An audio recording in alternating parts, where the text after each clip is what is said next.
Hey,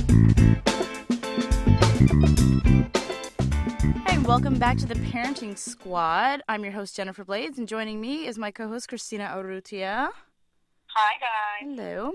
All right, so we've got a good show today.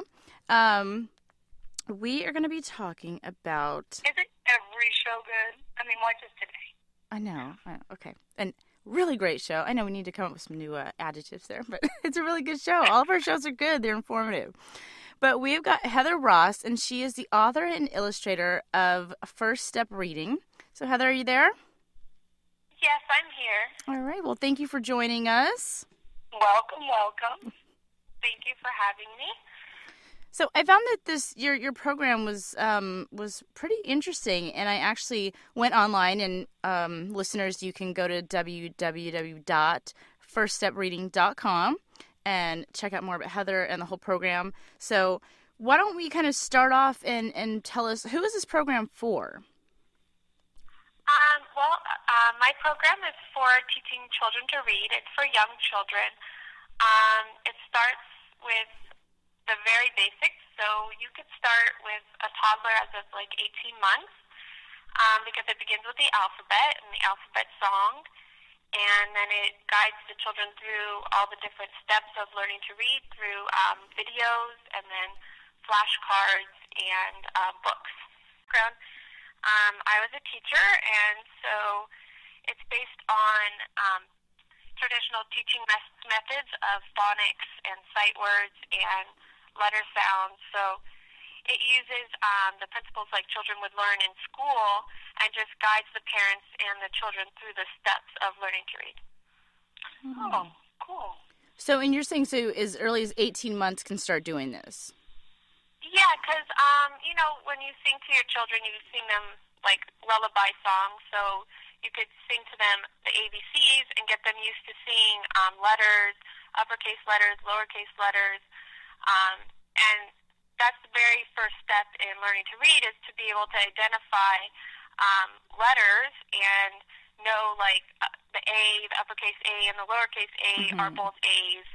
And because that's, the concept of print is letters. So babies can learn their letters.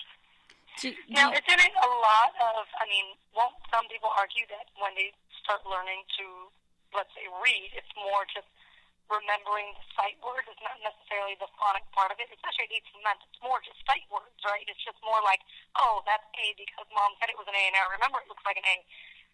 And then you kind of start teaching them the sound that go along with it? Yeah, we start with the alphabet, which is letter identification, which you can begin at like 18 months. And, between 2 and 3 years of age, children generally can recognize their alphabet. And then you move to like letter sounds. Like, so an A says ah, a B says buh. So they need to learn the sounds that the letters make. And then it moves to like phonics of like a letter sound and a consonant sound, like at.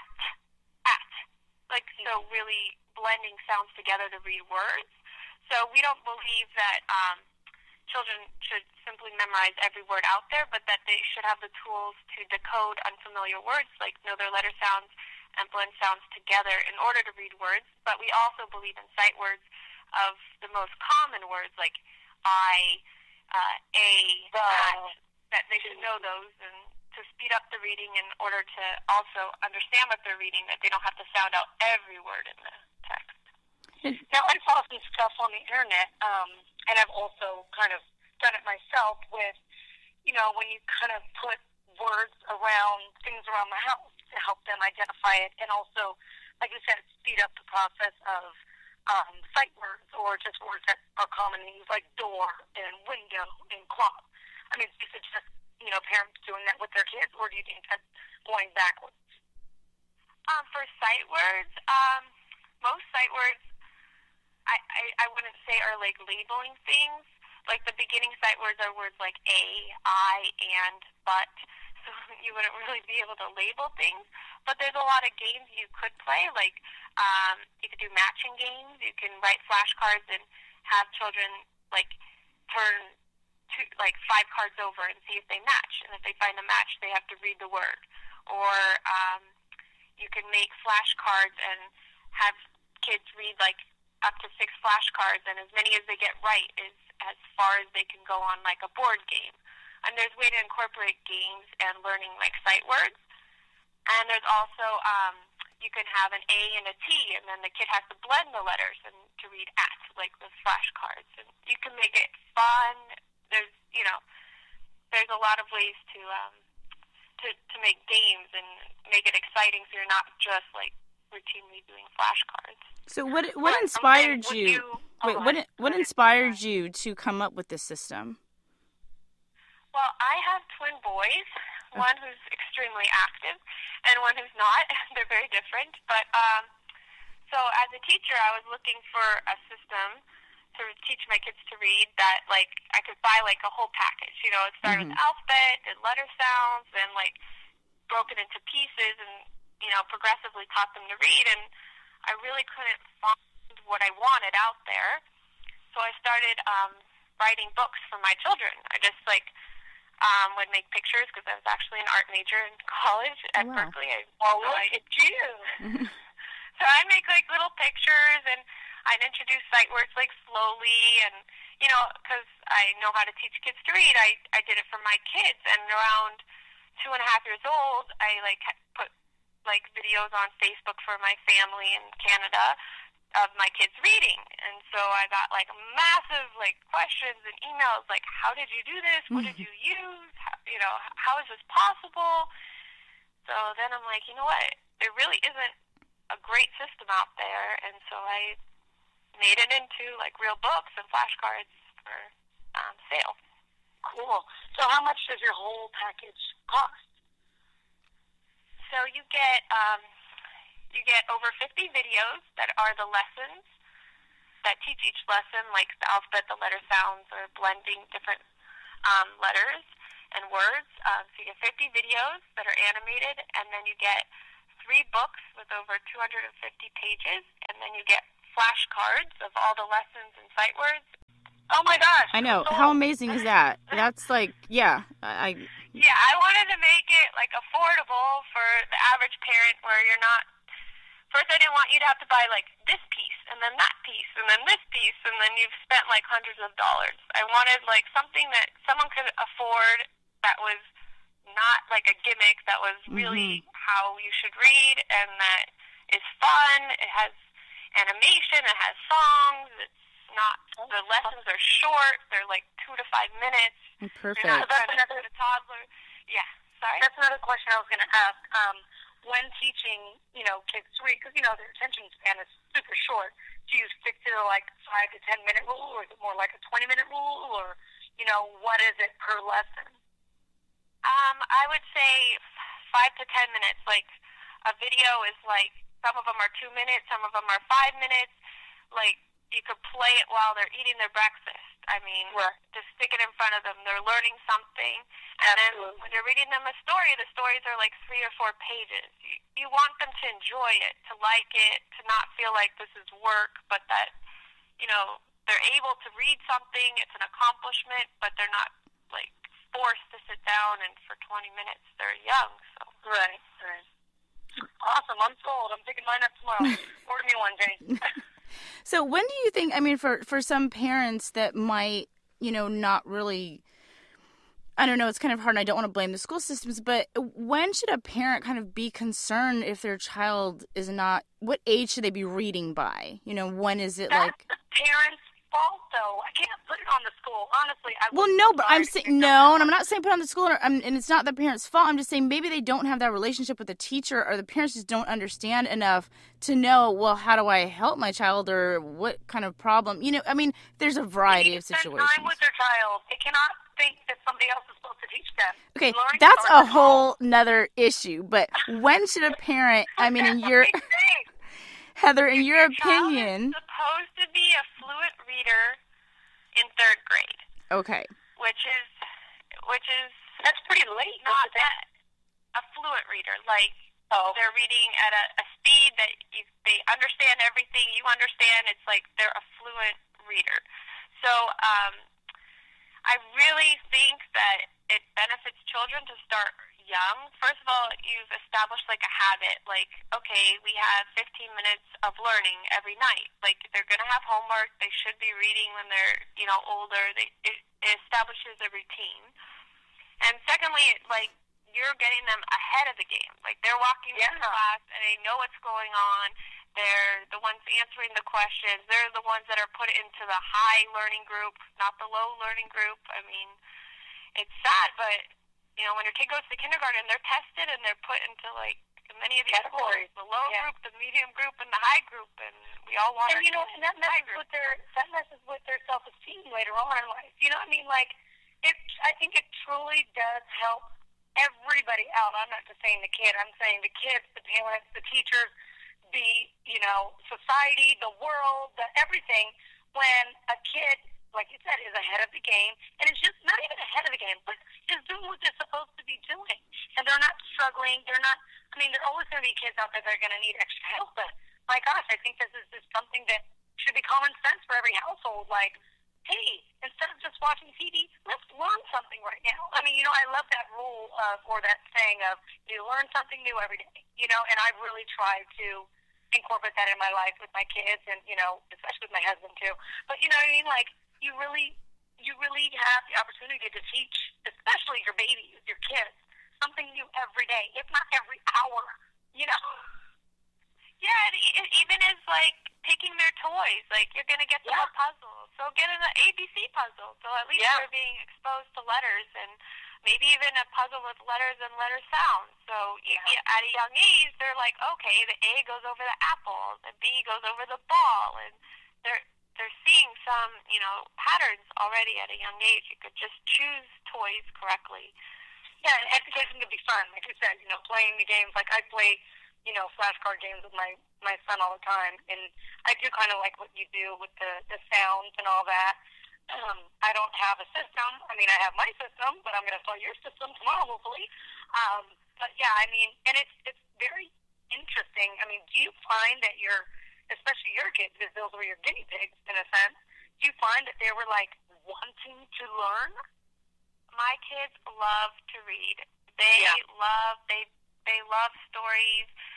And personally, I don't care what we read. You should hear the stories they want to read, and I don't care. They enjoy reading. They read. They will read for hours. It's their favorite thing to do. And I feel it's because they started at such a young age, and they're successful at it, and they feel, like, proud that they can do something at such a young age.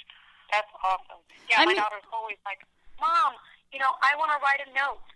Like, it wasn't any kind of organization. It was just me trying to be teacher at home. But she definitely has this yearn for constant, Mom, how do I spell this? I want to write a note to my teacher. I want to do that, It helps with spelling, too. I'm saying when you teach phonics, like, they learn to spell. I mean, I use the words in the books. I use the words in each chapter. There's, like, the word family that's going to be addressed, and I use those words as spelling words. And they learn to use phonics also to sound out words.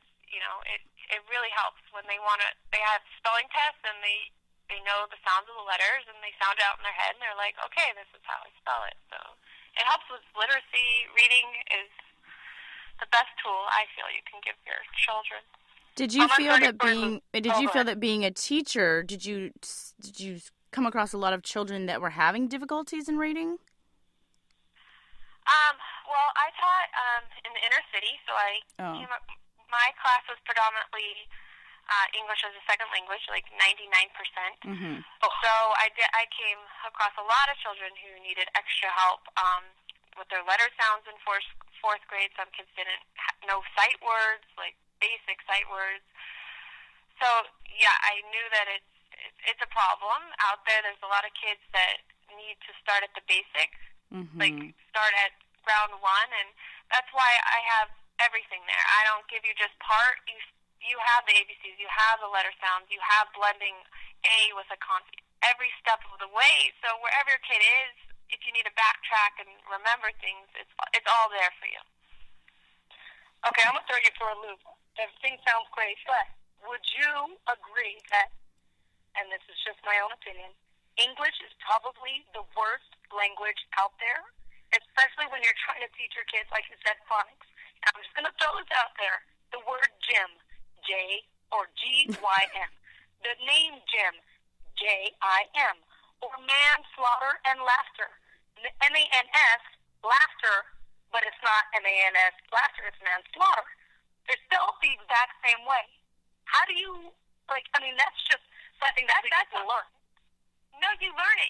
It's part of learning to read, and our whole, half of our third book is about sound exceptions, because there's so many exceptions in the English language. You have to go over them, like the word even bank. Why does the A say A and not A? Why isn't it bank? Right. Just common sound exceptions in the English language so that they can read other words. Like you said, laughter. You need to know that the GH can make an S sound. You need to be able to recognize patterns, because it comes up again in the language. Oh, yeah. It is a very hard language, but you find when they've got the basics of, the short vowels, and then they have the basics of the long vowels, and then the most common sound exceptions, that they'll just memorize, these random things that come across. Super They'll memorize. English is not my second language, but I have family members that it is, and they brought those things up, and it's so true. It's like, how do you, they're spelled the exact same way, and this is that, how do you know when? I'm like, I don't know. That's just what I memorized from growing up, and like you said, it is just You do. You have to just memorize. Sometimes it just does The not rules. make sense. And sometimes it is a pattern that they should recognize, like PH can make that S sound. You do see that a lot, like the name Joseph or phone. They need to know that that's a possibility, right, when they're sounding it out. So Heather, what advice do you have for parents that are kind of struggling with, because I have some friends that it's very hard for them. That's the one thing they dread is when it comes homework time. One friend in particular, her son has to read, 20 minutes a night, and it's such a struggle. What's your advice for parents that are going through something like that? I do a reward system. But personally, I feel there's nothing wrong with rewarding your children. Mm-hmm. In life, we get rewarded for work. We get money. So, with kids, you can do it as a learning experience. You could give them 5 cents per page, and then that's a lot of pages. It's $1,000. It depends what level of reading they're at, or a penny a page or whatever, and that they could save up to buy something that they want. That's a good idea. Or you can even do, then they're learning about money and changing their nickels for dimes, and it could be a whole money lesson. Or you can not do money. You could do point systems and very good idea. Prices and dollar stores and stuff like this. Very good idea. I have a lot of friends who do reward systems, and their kids love it because they feel like they're working. They're doing their work. They went to school all day. They're tired. Why should I do this? Oh, it's my job. Oh, I get money. This is how I can buy stuff I want. Okay, I'll do it. No, I think that's a perfect idea, and I think for the right child that would work really well. So, also, I wanted to ask you, in your system, I find, being an adult and a lot of other adults that I know all have a problem with grammar. Does your system touch on grammar at all? Well, grammar is technically writing. Grammar means writing rules, but we go over sound rules, and so it does help with grammar because, it helps with grammar in the fact that every sentence is grammatically correct, and so they are learning grammar while they're reading because the sentences are correct, the grammar is correct in the stories, so that helps with writing because they're reading correct grammar, and it helps with grammar because they're learning spelling, and phonics helps with spelling things correctly and phrasing. So, it would help with grammar because the book itself is grammatically correct. Okay. All right. Great. Well, I think it sounds like an amazing system. Order mine already, please. What'd you say? Order yours already? I said order mine already. And again, if you want more information on it, you can go to www.FirstStepReading.com, or you can check out theparenting.squad.com for more information on Heather and her amazing program. So thank you very much for joining us. I know thank you for having me. some great information. Thank you very much. Yeah, and hopefully people will check out your program. And I think the fact that it's affordable is just, that's not an it doesn't give people an excuse, and they can. There's no excuse. Right. Yeah. So we love it. Get your kids ahead of the game, people. Go out there, spend $18 plus tax or whatever it is. Do it. Do it. All right. Well, thank you very much, Heather. Thank you. All right. Bye-bye.